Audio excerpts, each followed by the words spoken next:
आपका दिमाग 73 से 80% तक पानी से बना है, जिसमें 8,600 करोड़ न्यूरॉन्स हैं। आपके विचार इन्हीं न्यूरॉन्स में करंट की तरह दौड़ते रहते हैं। इन्हीं विचारों से आपकी सफलता असफलता, आपकी शांति अशांति, आपके दुख और सुख, आपका ज्ञान और बुद्धिहीनता, सब कुछ यहीं से नियंत्रित होता है। आपके भीतर के पानी का और आपका एक विरोध है। अगर इसी विरोध को आप सहयोग में बदल दें तो चमत्कार घट जाता है। आप एक छोटा सा काम भी कर लें, पानी पीने के ढंग को भी बदल लें, तो भी आपका जीवन बदलने लगेगा।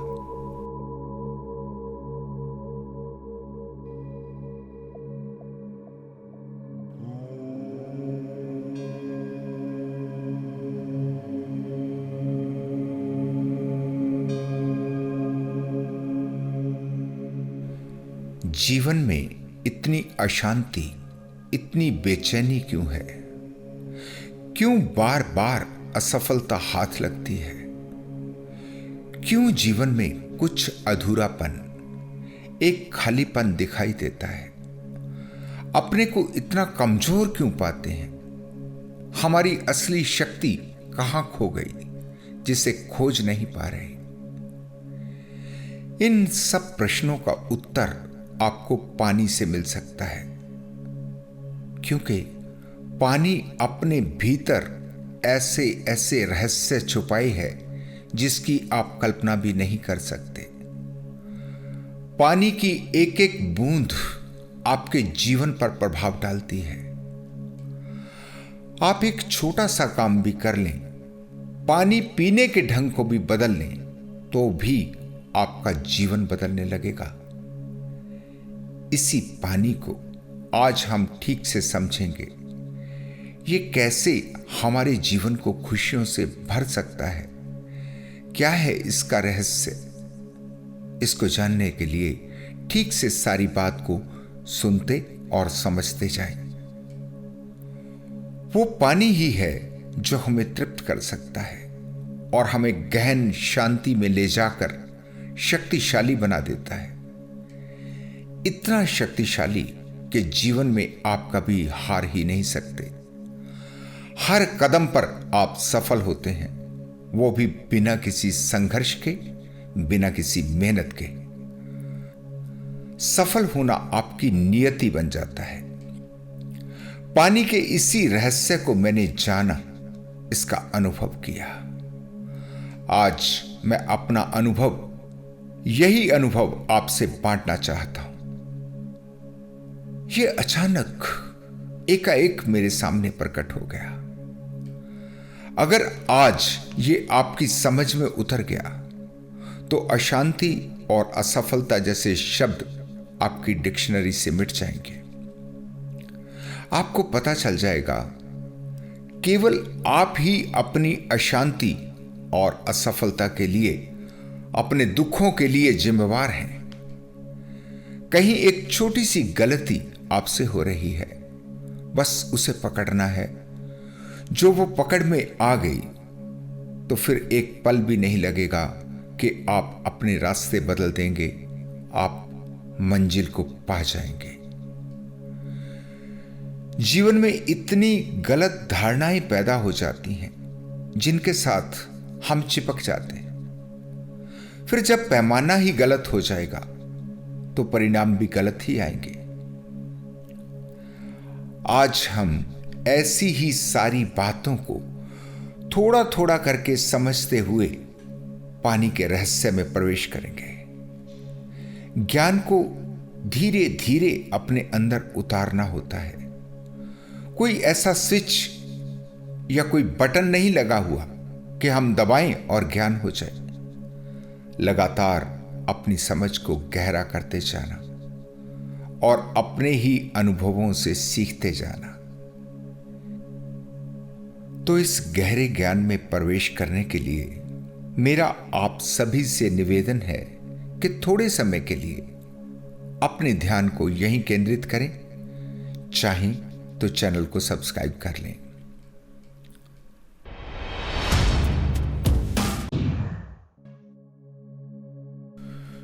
जो अनुभव अभी कुछ ही दिन पहले मैंने किया, इसे या तो अभी तक किसी ने किया नहीं, अगर किया होगा तो इतना तो पक्का है कि इसे किसी ने कहा नहीं।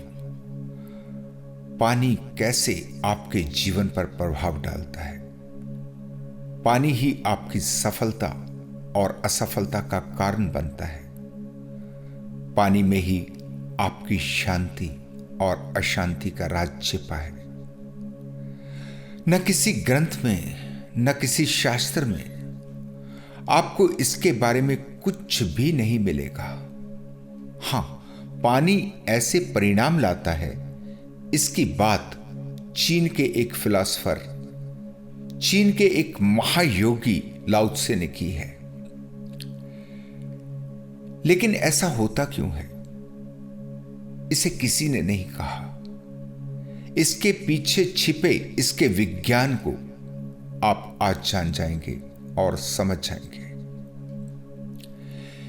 इस अनुभव को समझने से पहले थोड़ी सी सरल बातों को जान लेना जरूरी है, तभी आप अनुभव की गहराई में उतर पाएंगे और आप भी अपने भीतर की क्षमताओं और अपनी अंतर्दृष्टि को खोलने की कला सीख जाएंगे।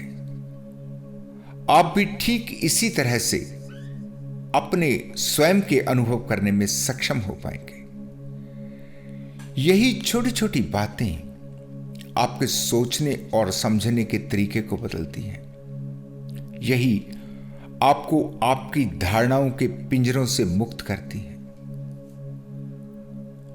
आपका अपना अनुभव, अपनी अनुभूति और ग्रंथों से लिए गए ज्ञान में उतना ही फर्क होता है जितना कि एक जीवित और मृत व्यक्ति में। आपकी अपनी अनुभूति जीवंत होती है। ऐसा नहीं है कि नए अनुभव किसी किसी को ही होते हैं। अनुभव तो सभी को होते हैं, आपको भी होते हैं, लेकिन आप इन पर ध्यान नहीं देते। आप अपने अनुभव की गहराई में नहीं उतरते। आप ग्रंथों में, गुरुओं में या ज्ञान की किताबों में ही उलझे रहते हैं। आप सोच नहीं पा रहे कि ऐसे भी अनुभव हैं जो जीवन में पहली बार आपको ही होंगे। वो आपके निजी होंगे और वही आपके काम के होंगे और वो आपको कहीं भी नहीं मिलेंगे। आपकी सबसे बड़ी कमी यही है कि आप शास्त्रों से, ग्रंथों से अनुभव का प्रमाण चाहते हैं, जबकि प्रमाण जीवन से खोजने चाहिए। जीवन में अपने अनुभव को प्रयोग करके उसके परिणाम देखने चाहिए। आज मुझे भी ऐसा कहा जा सकता है कि बताओ कौन से ग्रंथ में लिखा है, दिखाओ। यही तो आप करते हो जीवन भर। बताओ ये कहां लिखा है, किसने कहा है, क्या है प्रमाण। अरे भाई, कहीं लिखा हो क्या तभी सही होगा? फिर चाहे कुछ भी लिखा हो, कितना ही झूठ हो, कितना ही नकली हो, अब किताब में लिखा गया या ग्रंथ में लिखा गया तो सच हो गया। यह तो हद दर्जे की मूर्खता है। जरा बदलो अपने आप को, थोड़ा अपने विचार की शक्ति को जागने दो, वैज्ञानिक तथ्यों पर ध्यान दो। मुझसे भी मत पूछो कि कहां लिखा है। कहीं नहीं लिखा, लिखा हो भी नहीं सकता, क्योंकि यह मेरा अपना अनुभव है। हां, आप चाहें तो आप भी इसे अनुभव कर सकते हैं। अनुभव करेंगे तो आपको किसी प्रमाण की आवश्यकता नहीं होगी। पानी प्यास बुझाता है, क्या इसका प्रमाण किसी ग्रंथ से चाहिए? नहीं, आप इसे अनुभव करते हैं। अनुभव को किसी प्रमाण की आवश्यकता नहीं। कैसे जीवन को जानना है, कैसे नए अनुभव करने हैं, इसका छोटा सा सिद्धांत सीख लो। अपनी किसी भी समस्या को, किसी भी प्रश्न को जिसका आपको उत्तर नहीं मिल रहा, आप उसे एक बीज बना लो। उसे अपने अवचेतन मन की मिट्टी में दबा दो और शांत हो जाओ। उसके बारे में सोचना बंद कर दो। अपने आप ही उस बीज में से कोंपलें फूटनी शुरू हो जाएंगी। अपने आप ही आपको उत्तर मिलने लगेंगे। इसी को अंतर्दृष्टि कहते हैं। चीन में एक विचारक हुए, एक महायोगी हुए, लाओ त्सु। उनकी एक एक बात हीरे मोतियों जैसी है।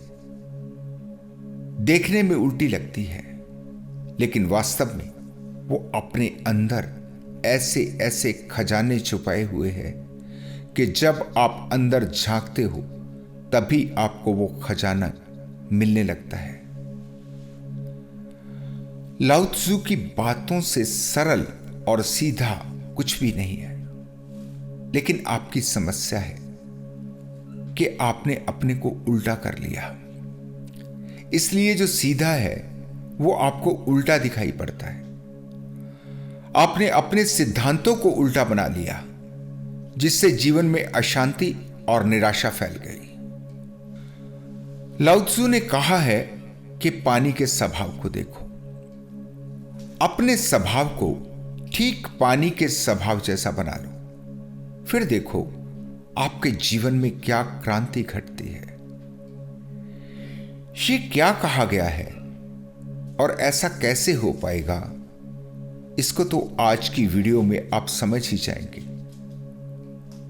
थोड़ा सा भी अपने जीवन से जोड़कर देखेंगे तो पानी के रहस्य से पर्दा उठ जाएगा। लेकिन मेरे मन में एक प्रश्न उठा कि ऐसा क्यों? पानी पानी है और हम हैं। कोई पेड़ है, कोई पशु पक्षी है, सबका अपना अपना स्वभाव है। फिर मनुष्य को क्यों जरूरत है कि वो पानी के स्वभाव को अपनाए? बात तो ठीक है कि अगर ऐसा हो जाए तो आपका जीवन निश्चय ही इतना शक्तिशाली हो जाएगा, इतने आनंद और शांति से भर जाएगा। यह बिल्कुल सही है, लेकिन ऐसा हो क्यों रहा है? इसका वैज्ञानिक कारण क्या है? तो यही मेरा प्रश्न मेरे अवचेतन मन में बीज बन गया। धीरे धीरे उसकी कोंपलें फूटने लगी और पानी ने अपना रहस्य मेरे सामने प्रकट कर दिया। आज आप भी इसे जान लें। इसको जानने के लिए आपको अपने मन को समझना पड़ेगा। मन में चल रहे विचारों को जानना पड़ेगा। आपका दिमाग है एक कंप्यूटर के कल पुर्जों जैसा, जिसे हार्डवेयर कहा जाता है, और आपका मन है उसमें चल रहे सॉफ्टवेयर की तरह।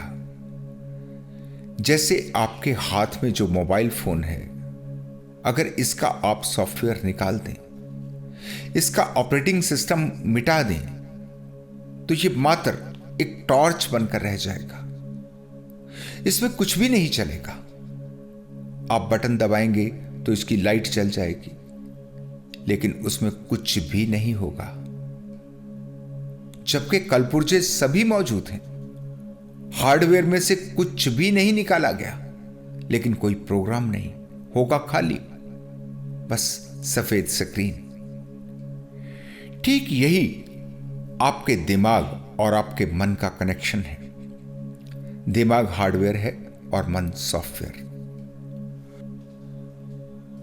आपका दिमाग 73 से 80% तक पानी से बना है, जिसमें 8,600 करोड़ न्यूरॉन्स हैं। हमारे संसार की जनसंख्या 820 करोड़ है। उससे भी 10 गुना एक एक आदमी के दिमाग में न्यूरॉन्स हैं, जो लगातार आपके विचारों को प्रोसेस करते हैं। आपके विचार इन्हीं न्यूरॉन्स में करंट की तरह दौड़ते रहते हैं। इन्हीं विचारों से आपकी सफलता, असफलता, आपकी शांति, अशांति, आपके दुख और सुख, आपका ज्ञान और बुद्धिहीनता, सब कुछ यहीं से नियंत्रित होता है। जैसे एक बिजली की तार, एक तार बनी है किसी विशेष प्रकार के करंट के लिए, किसी खास फ्रीक्वेंसी के लिए। लेकिन अगर आप उसमें कोई अलग फ्रीक्वेंसी या कहें कि उल्टी फ्रीक्वेंसी के करंट को प्रवाहित करेंगे तो क्या होगा?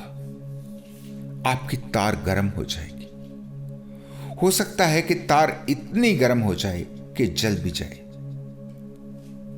अब जो आपके न्यूरॉन्स के बीच में करंट को प्रवाहित करने का काम कर रहा है वो कोई तार नहीं है, वहां तार का काम पानी कर रहा है। उसी के माध्यम से करंट एक न्यूरॉन से दूसरों तक पहुंच रहा है। अब दिमाग है जो 80% पानी से बना है। इसी पानी से आपके विचार एक करंट की तरह आपके न्यूरॉन्स में दौड़ते हैं। विचार पैदा होते हैं आपके स्वभाव से। अगर आप अच्छे इंसान हैं, आप शांत रहते हैं, तो आपके स्वभाव में आपकी शांति उतर आएगी, आपके विचार शांत होंगे। अगर आप क्रोधी हैं, अहंकारी हैं, तो वही आपके स्वभाव में उतर आएगा। आपके विचार भी क्रोधी और अहंकारी होंगे। आपके विचार ही आपके स्वभाव का निर्माण करते हैं और आपका स्वभाव ही विचारों को जन्म देता है। ये दोनों एक दूसरे को तैयार करते हैं। इसलिए जब हम अपने विचारों के प्रति जागने लगते हैं, जब अपने विचारों को समझने लगते हैं, तो हम अपने में कितने ही बदलाव करने में सक्षम हो जाते हैं। जब गलती देख लेंगे तो सुधार लेंगे, उसमें कोई समस्या नहीं। लेकिन जब तक देख ही नहीं पाए, पता ही नहीं चले, तो सुधार की संभावना कहां से पैदा होगी? आपकी अशांति और असफलता का असली कारण यही है।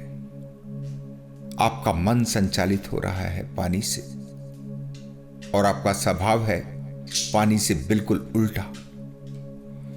दोनों के बीच में लगातार एक कलह जन्म ले रही है।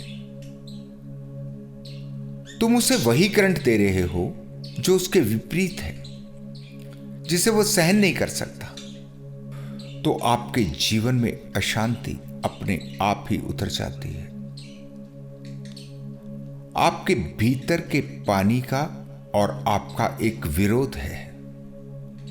अगर इसी विरोध को आप सहयोग में बदल दें तो चमत्कार घट जाता है।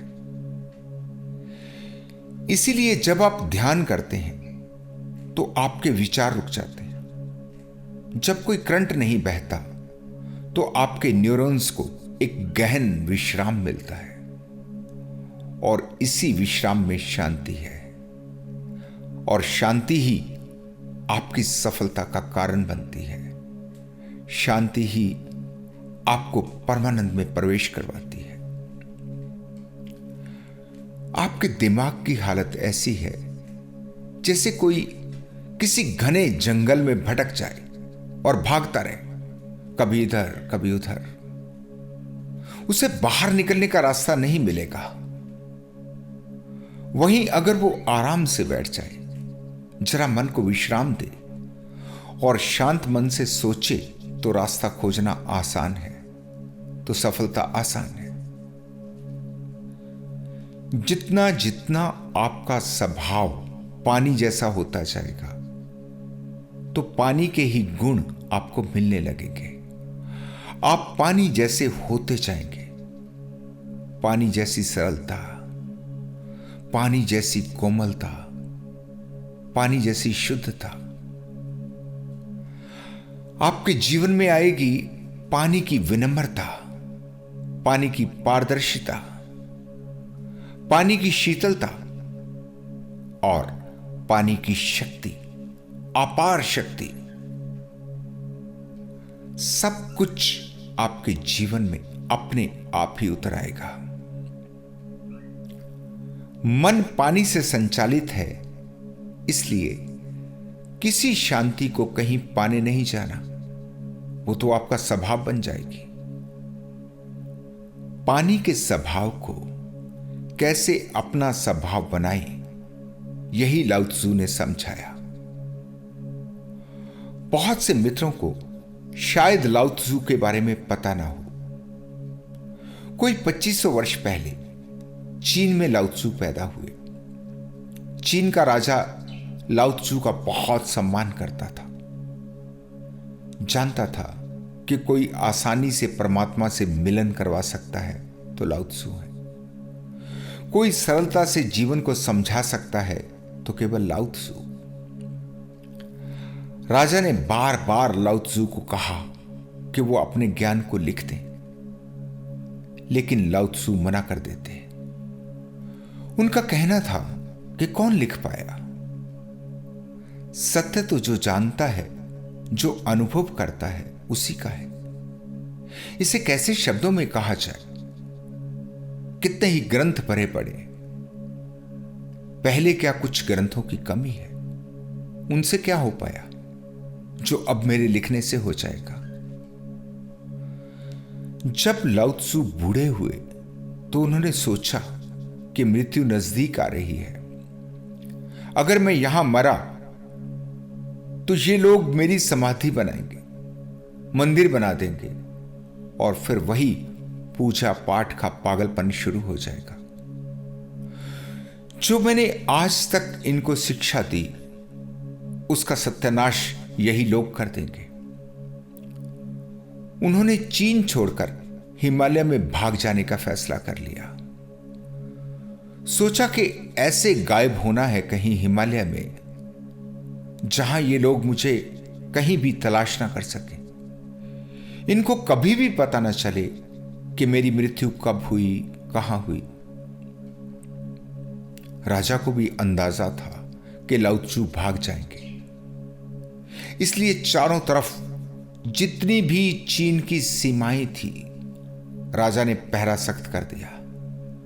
सबको आदेश दे दिया कि जहां भी लाओ त्सु दिखाई दें, तुरंत उन्हें पकड़ लिया जाए। सीमा की एक चौकी पर लाओ त्सु को पकड़ा गया। राजा स्वयं उनके पास पहुंचा और राजा ने कहा, लाओ त्सु, ऐसे नहीं जा पाओगे। जाना है तो टैक्स देकर जाना पड़ेगा। लाओ त्सु ने कहा कि कैसा टैक्स? टैक्स तो किसी सामान पर लगता है। मैं तो खाली हाथ जा रहा हूं, मेरे पास तो कुछ भी नहीं। राजा ने कहा, जो तुम्हारे पास है वो तो संसार में किसी के पास भी नहीं। तुम्हारे पास तो इतनी संपदा है जिसकी कोई कल्पना भी नहीं कर सकता।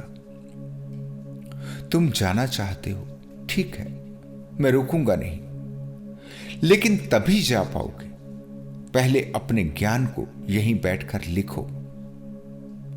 जब तक लिखोगे नहीं, तब तक जाने नहीं दिया जाएगा।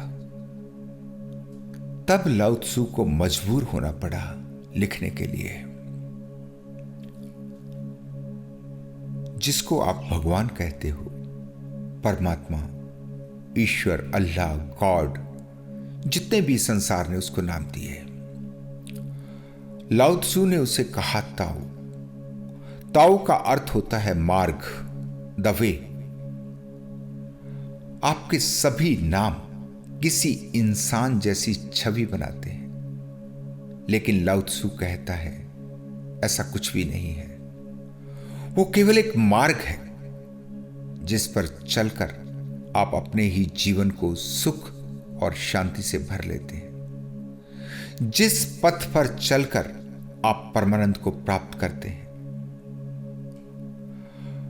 लाओ त्सु ने बहुत सी बातें कही, लेकिन सबसे ज्यादा लाओ त्सु का जोर पानी पर रहा।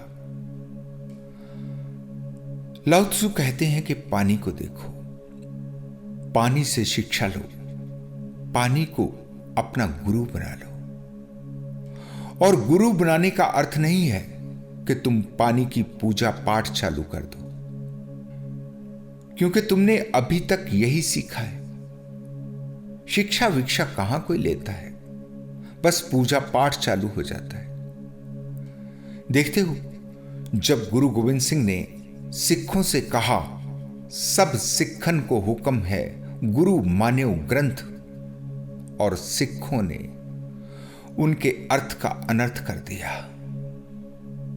उनका अर्थ था कि ग्रंथ से शिक्षा लेना, जैसे गुरु से सीखते हो, ग्रंथ को पढ़ना और जीवन की शिक्षा प्राप्त करना।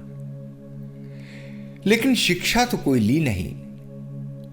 कुछ ठीक से सिखों को पता भी नहीं कि ग्रंथ साहब में क्या कहा गया है, उसकी असली शिक्षा क्या है। हां, उन्होंने उसे पीढ़े पे डालकर उस पर दोशाले जरूर डाल दिए, चौर जरूर झुला दिए, माथा टेकने लगे। कभी कभी सोचता हूं कि काश एक बार गुरु गोविंद सिंह आज के संसार में वापस आ जाए और अपनी आंखों से देखें अपने ही शिष्यों की मूर्खता को। केवल वही इन्हें अपनी बात के सही अर्थ समझा सकते हैं, दूसरे किसी की बिसात नहीं। पानी को गुरु बनाने के अर्थ को जरा ठीक से समझ लेना, किसी मूर्खता की जरूरत नहीं। पानी से सीखना है, पानी को जानना है, फिर अपने स्वभाव को पानी जैसा बनाना है, ताकि तुम भी मिल सको अपने सागर से जिसकी तलाश में तुम भटक रहे हो, ताकि तुम भी किसी नदी की भांति बह सको, ना कि किसी डबरे में भरे हुए पानी की तरह सड़ने लगो। अभी यही हो रहा है, ठीक से देखो। निकलो अपने डबरों से और मस्ती से बहती हुई नदी का हिस्सा हो जाओ। आप समझते हो कि शक्ति का अर्थ होता है मजबूत होना, कठोर होना, चट्टान जैसी कठोरता, जबकि पानी है सबसे ज्यादा कोमल, लेकिन है सबसे शक्तिशाली। कठोरता बिल्कुल भी नहीं, और पानी की शक्ति का कोई मुकाबला नहीं। पानी कठोर से कठोर चट्टान को भी काट देता है। तुम्हारी तो जीवन में हजार शर्तें हैं। कोई तुमसे शिकायत करे, तुम कहते हो कि मैं तो ऐसा ही हूं, मैं नहीं बदल सकता, ऐसा ही रहूंगा। तुमने ना जाने कितनी अपनी व्यर्थ की धारणाओं के रंग में अपने को रंगा है। तुमने तो जो मान लिया वो मान लिया, दूसरे की तो तुम सुनना ही नहीं चाहते। कभी नहीं सोचते कि हो सकता है जो आपकी मान्यता है वो गलत हो, शायद दूसरा सही हो। जरा विचार तो करो। इसलिए तुम कुछ नया सीखने से वंचित हो जाते हो। तुम पानी की तरह पारदर्शी नहीं हो। तुमने एक बार जिस रंग से अपने को रंग लिया, तुम उसी रंग के हो गए। पानी को देखो, क्या पानी का कोई रंग है? नहीं, पानी का अपना कोई रंग नहीं। लेकिन तुम जिस रंग में चाहो पानी को रंग दो, पानी को कोई विरोध नहीं। क्या पानी का कोई आकार है? नहीं, पानी का कोई आकार भी नहीं। तुम जिस भी आकार में डालो, पानी वही आकार ले लेगा। वहां भी उसका कोई विरोध नहीं। वो नहीं कहता कि गिलास जैसा रहूंगा या तालाब जैसा। तुम सुराही में डालो तो सुराही जैसा, तुम थाली में डालो तो थाली जैसा। एक पल भी नहीं लगता कि अपने को वैसा ही बना लेता है जैसा बर्तन। पानी में है शीतलता, पानी में है जीवन, पानी में है कोमलता। इतना कोमल कि तुम अपना हाथ पानी में डालो, पानी हर चीज को अपने भीतर स्थान दे देता है। तुम अपनी एक उंगली से पानी को काट सकते हो। जहां तुम्हारी उंगली है, पानी वहां से हट जाएगा। तुम उंगली हटाओ, पानी वापस अपने स्थान पर आ जाएगा। तुम इसे लाखों बार करो, करोड़ों बार करो, पानी कभी तुम्हें नहीं कहता कि पागल हो गए, ये तुम क्या कर रहे हो मेरे साथ, कि बहुत हो गया, बस भी कर। नहीं, पानी मौन है। पानी किसी का भी कोई विरोध नहीं करता। तुम पहुंचना चाहते हो ऊंचे ऊंचे पदों पर, तुम पाना चाहते हो ज्यादा से ज्यादा धन, और पाना ही नहीं चाहते, उसे दिखाना भी चाहते हो। दूसरों को नीचा दिखाकर एक अलग ही प्रकार का आनंद आता है। अपने अहंकार को अच्छे से महसूस कर पाते हो और उसका मजा लेते हो। जरा बर्फ से ढके ऊंचे ऊंचे पहाड़ों को देखो। बर्फ पिघलकर पानी बनता है तो नीचे की तरफ बहता है। ऊपर उठने की कोई आकांक्षा पानी में दिखाई नहीं पड़ती। झुक जाना, जितना ज्यादा हो सके झुक जाना। पानी ऊंचाइयों से निचाइयों की तरफ यात्रा करता है। कौन जाना चाहता है नीचे? सभी तो ऊपर ही जाना चाहते हैं। क्या कभी आपने सोचा है कि आप नीचे हो जाएं? झंडा ऊंचा रहे हमारा, ये सर कट सकता है, झुक नहीं सकता। सर हिमालय का हमने न झुकने दिया। लेकिन लाओ त्सु कहते हैं, जिसे झुकने की कला आ गई उसे पानी की शक्ति प्राप्त हो जाती है। फिर उससे ज्यादा शक्तिशाली कोई हो ही नहीं सकता। शक्ति को चाहा नहीं, शक्ति को मांगा नहीं, शक्ति की कोई आकांक्षा नहीं, लेकिन सबसे अधिक शक्तिशाली। देखते हो पानी को, नीचे नीचे और नीचे।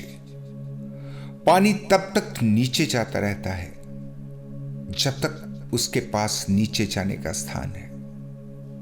अंतिम पड़ाव तक उतरता है ऊंचे पहाड़ों से।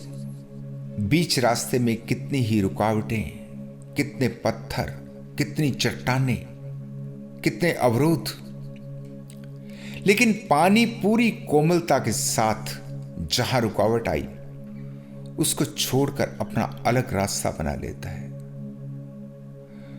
पानी रुकता नहीं, लेकिन उसका किसी के साथ कोई संघर्ष भी नहीं। वो नहीं कहता कि ये चट्टान मेरे रास्ते से हटे तो मैं आगे बढ़ूंगा।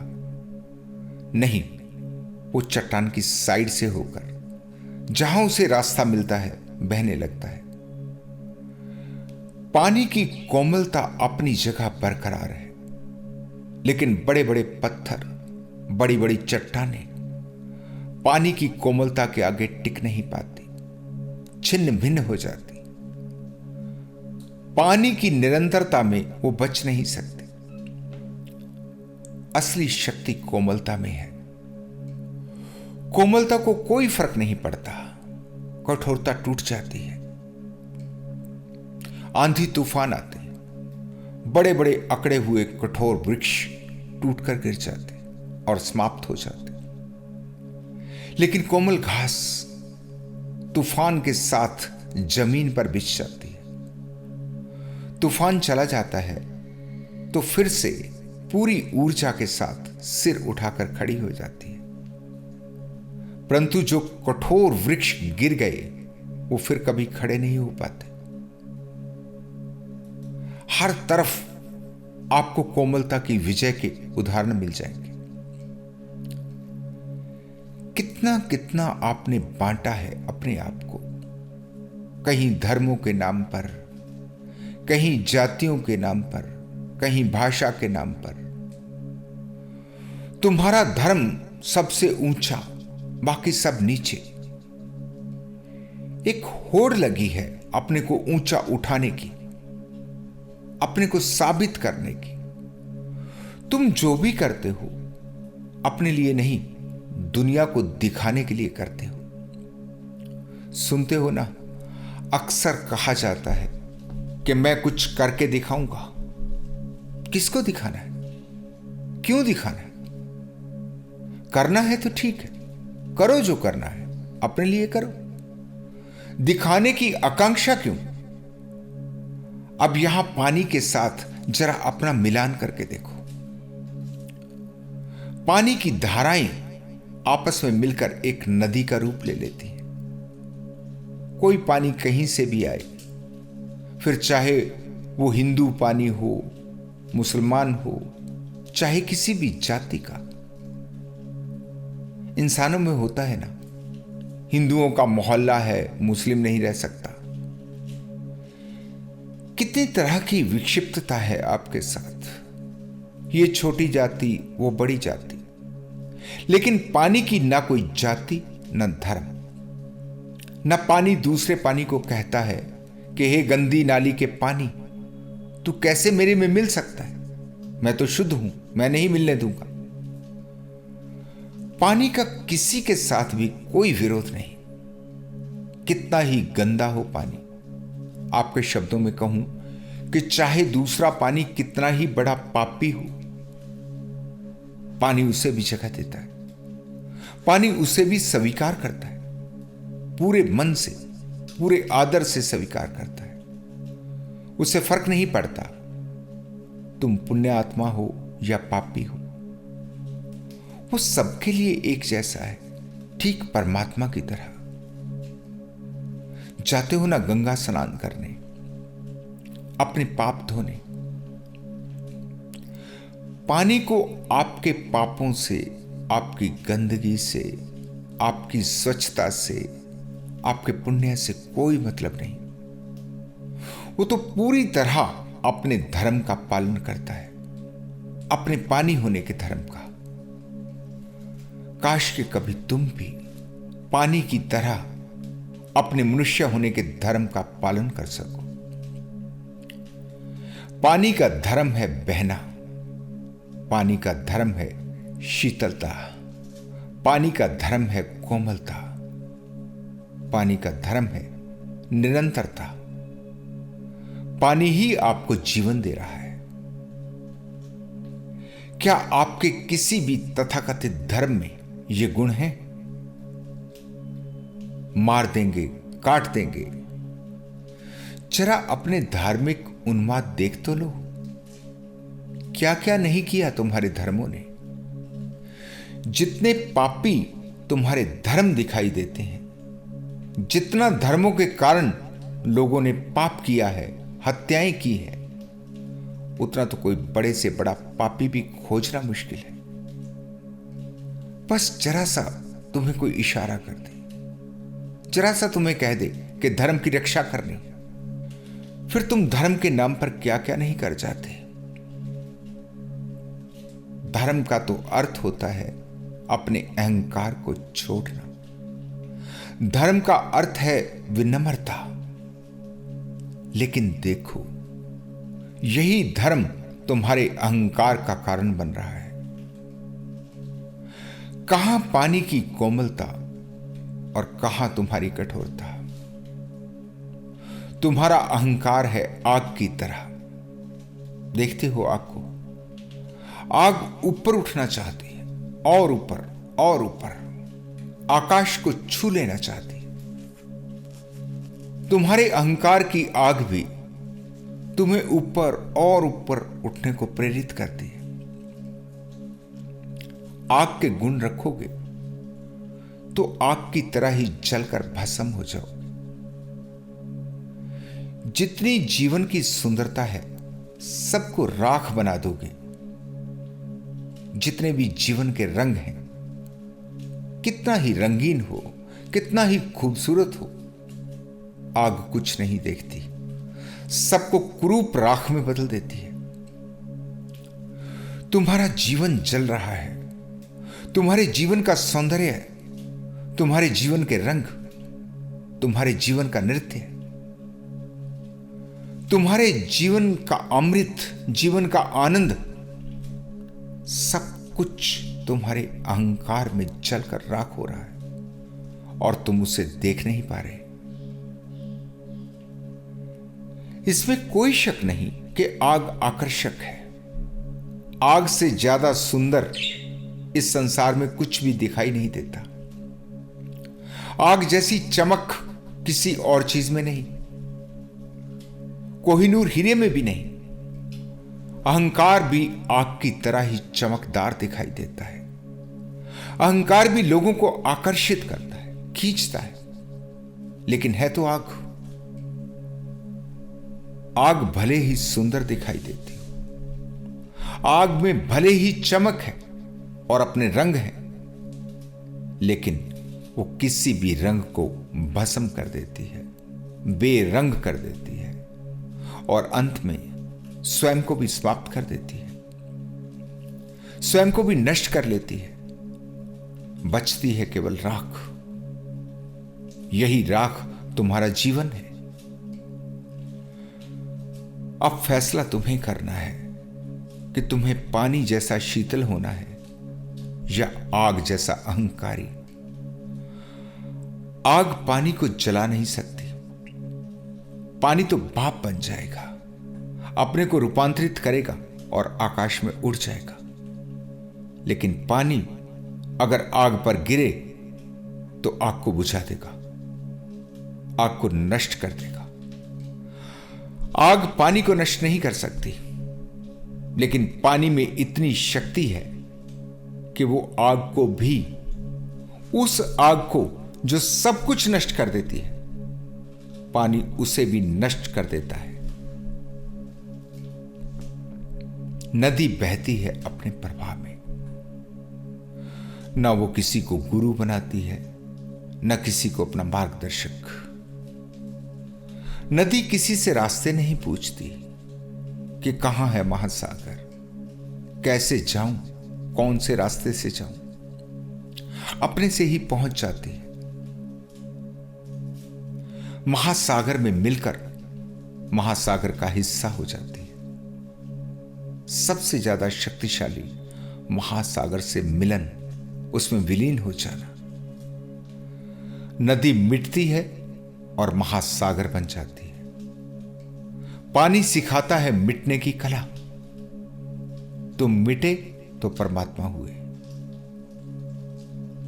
और देखते हो क्यों है महासागर इतना शक्तिशाली? क्योंकि सबसे नीचे है। उससे नीचे इस संसार में और कुछ भी नहीं। सीखने की ललक हो तो जीवन में हर छोटी से छोटी चीज तुम्हें सिखा रही है। इसीलिए जब तुम पूछते हो कि सच्चा गुरु कौन, किसे गुरु बनाए, तो मैं हमेशा कहता हूं कि प्रकृति से ज्यादा सच्चा और प्रकृति से ज्यादा शक्तिशाली और कोई गुरु हो ही नहीं सकता। पानी के बिना जीवन संभव नहीं। इंसान, पशु पक्षी, पेड़ पौधे, पानी के बिना कुछ भी नहीं हो सकता।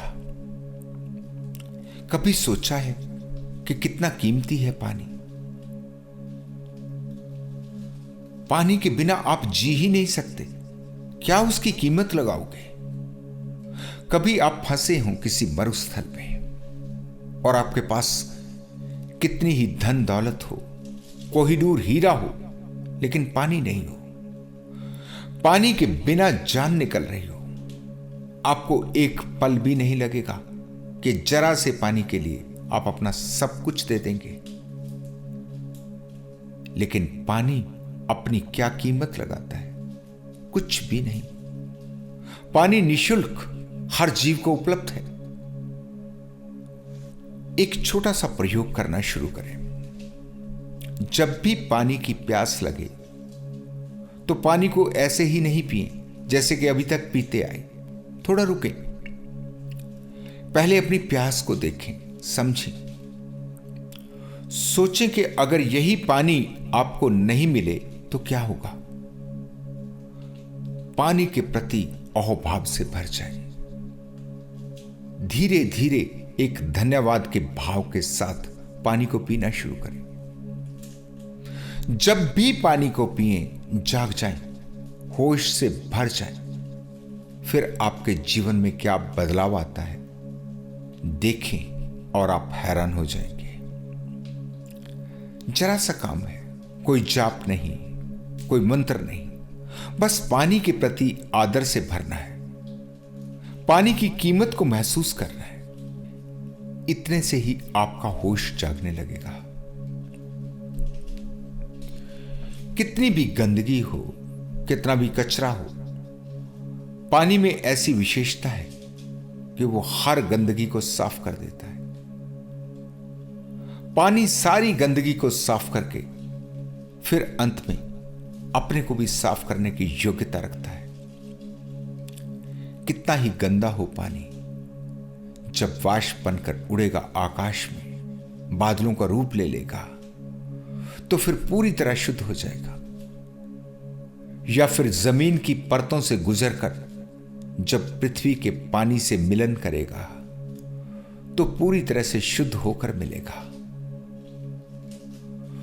तुम पानी का अपमान करो, पानी को गालियां दो, तुम कितना भी भला बुरा कहो, लेकिन पानी कभी अपना धर्म नहीं छोड़ता।